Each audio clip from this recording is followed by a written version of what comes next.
ఆ తర్వాత మా ఎడల అపరాధం చేసిన వారిని మేము క్షమించున్న ప్రకారం నీవు మా అపరాధములను. ఈ క్షమాగుణం, ఈ దయాగుణం అనేది ఎవరి నుండి కలిగిద్దో తెలుసా?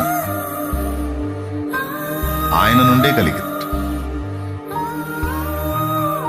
ఆ క్షమించే బుద్ధి కూడా ఆయనే పుట్టిస్తాడు. మనుషుల అపరాధములను మీరు క్షమించని ఎడల మీ పరలోక తండ్రియు మీ అపరాధములు క్షమించడని రాయబడలేదా? మరి ఎందుకు నువ్వు ఆమెను క్షమించలేదు?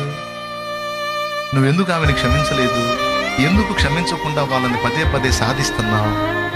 అయిందేదో అయిపోయింది కదా, ఎందుకు పదే పదే అయిన దాన్ని మళ్ళా ఎత్తి ఎందుకు నువ్వు అట్లాగా ఇబ్బంది పెడుతున్నావు? మరి నువ్వు క్షమించినట్టే కదా. మరి నువ్వు ఒక అపరాధాన్ని క్షమించినప్పుడు మరి నీ 100 అపరాధాన్ని నేను ఎందుకు క్షమించాలి? నీ సంగతి తెలుస్తా.